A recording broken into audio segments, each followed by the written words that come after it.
Nah, visual terkini di mana 3 alat berat ini dikerahkan oleh tim SAR gabungan untuk melakukan pembersihan. Tadi disampaikan oleh jurnalis Kompas TV, Alfian Rahman, bahwa memang targetnya hari ini proses pembersihan atau pengangkutan puing-puing ini selesai pada hari ini, sehingga besok sudah bisa kemudian dilakukan proses evakuasi kembali dan jalur atau titik di mana korban yang masih terjebak di area dalam ini bisa kemudian dibuka dan dimasuki oleh tim SAR gabungan. Saudara, saat ini kita sudah bersama dengan Bapak Abdul Hanan, orang tua dari santri yang selamat saat musola Pondok Pesantren Al-Hozini ambruk beberapa hari yang lalu. Selamat siang Pak Hanan. Terima kasih waktunya untuk Kompas TV. Boleh diceritakan Pak bagaimana kondisinya Ananda Fatih pada saat itu? Di saat kapan Mbak? Di saat kejadian? Ya, di saat kejadian. Saat kejadian, alhamdulillah dalam keadaan sehat, karena dia seperti nggak sadar gitu, sehingga dia tidak merasakan situasi ketika terjadi musibah itu. Oke. Lalu keluarga sendiri dan juga Bapak ini mendapatkan informasi bahwa musola ambruk itu tepatnya kapan, Pak? Sore, Pak. Dari salah satu orang tuanya Haikal yang hari ini sampai hari ini masih belum ditemukan. Nah, dia WA kepada saya, musola Buduran roboh katanya. Saya konfirmasi kemudian kepada Romo Yai Abdul Mughni. Ketika saya telepon beliau nangis. Iya musola roboh waktu Jumat. Ketika bilang waktu Jumat, pikiran saya wah anak saya ini pasti jemaah ini. Saya sudah kemudian saya ambil sepeda motor, saya ngebut sampai jembatan Suramadu, di telepon adik, Kak jangan berangkat sendiri Kak, nanti kamu bingung ini, saya jemput aja. Gitu. Ternyata saya tidak bawa helm, tidak bawa apa, saking bingungnya itu. Kemudian saya nunggu pas dibawa oleh adik.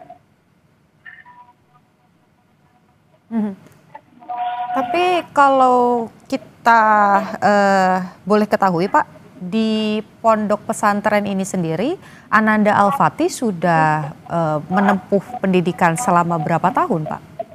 Tiga tahun Mbak, 3 tahun.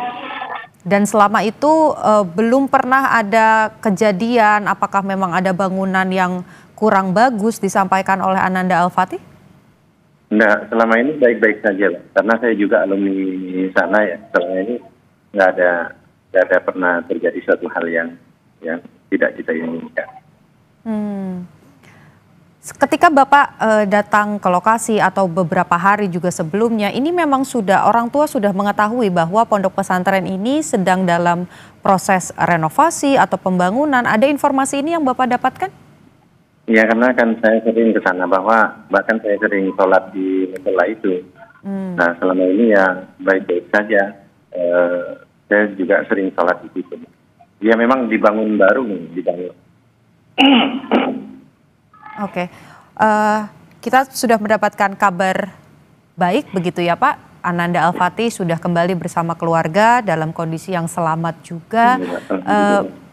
Bagaimana waktu itu mendapatkan informasi ini Pak? Dan seperti apa momennya? Karena kalau dari rekaman yang kami lihat begitu, ini disambut dengan haru juga oleh keluarga. Iya Mbak. Ketika jam berapa ini? Kan anak saya ini masih belum ada kabar sampai Rabu sore itu masih belum ada kabar. Yang jelas itu yang kemungkinan hidup itu ada 6 orang kan ketika itu. Nah yang 4 orang itu ada nama, kalau nggak salah ya 4 orang sudah ada nama. Saya berharap di antara yang tidak ada nama ini ya mudah-mudahan ada anak saya. Tapi walaupun begitu kan saya tidak tahu apakah itu ada anak saya atau tidak. Saya minta kepada mohon kepada tim SAR yang selama ini telah berjuang mati-matian. Tolong selamatkan 6 anak ini. Saya tidak tahu 6 anak ini apa anak saya apa tidak. Yang pasti ini adalah yang harus kita selamatkan. Entah di situ ada anak saya atau tidak. Ya, ini pasti situasi yang tidak mudah ya, apalagi untuk orang tua dalam kondisi yang informasi juga belum pasti begitu.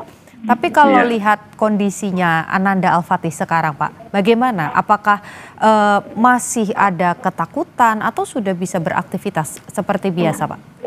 Saya bersyukur kepada Allah, Ananda Al-Fatih ini seperti pingsan gitu ya. Sehingga dia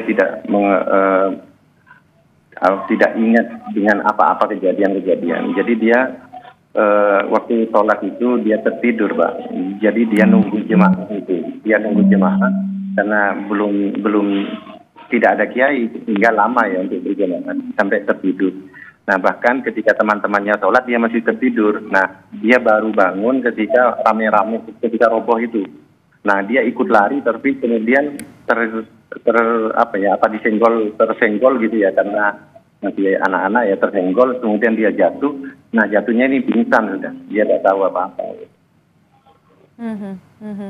Oke, tapi kalau sekarang kalau secara fisik begitu Pak, apakah sudah dicek kesehatannya, ada luka yang masih harus disembuhkan? Ketika di ronsen alhamdulillah tidak ada, hanya baret-baret ketika dikeluarkan itu aja, Pak. Alhamdulillah tidak ada luka. Setelah peristiwa ini, apakah rencananya nanti Ananda Al-Fatih akan kembali dipondokan atau akan seperti apa Pak? Tindakan apa yang akan dilakukan? Pasti mondok. Oke, Pak, ini kan juga masih ada 26 anak yang belum ditemukan. Sebagai orang tua tentu ini pengalaman yang tidak ingin dialami oleh siapapun begitu ya. Ada pesan yang ingin disampaikan kepada orang tua dari 26 anak yang belum ditemukan, Pak?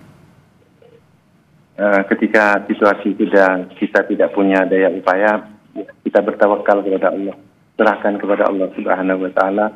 Mudah-mudahan anak-anak kita kemudian ada yang wafat misalkan mereka menjadi syahid. Mudah-mudahan menjadi kebahagiaan kepada orang tuanya. Kita hanya bisa bertawakal dan pasrahkan kepada tim SAR karena mereka yang mempunyai ilmu di dalam evakuasi, Pak. Saya kira itu. Sabar, tawakal, saya kira itu.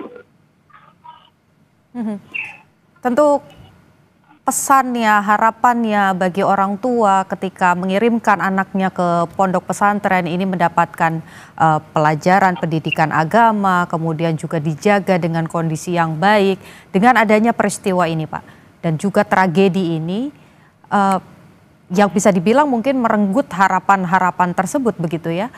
Apa pesan untuk pemerintah ataupun juga pengelola pondokan supaya hal serupa ini tidak terjadi lagi Pak?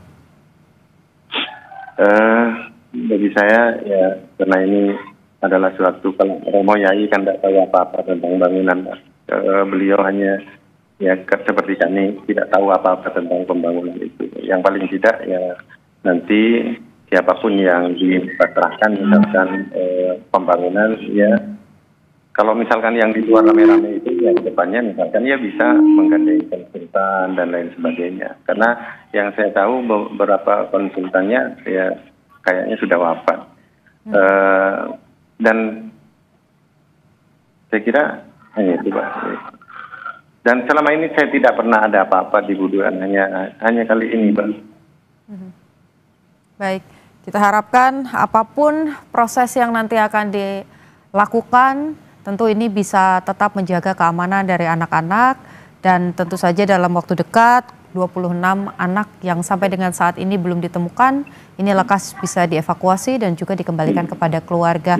Terima kasih Pak Abdul Hanan, orang tua dari Ananda Al-Fatih.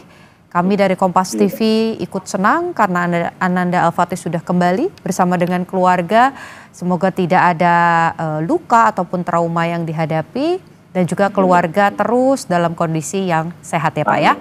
Terima kasih Pak Abdul Hanan sudah berbagi cerita dengan Kompas TV. Iya Pak. Saudara, Breaking News Kompas TV, kita jeda sejenak. Nanti setelah jeda kami akan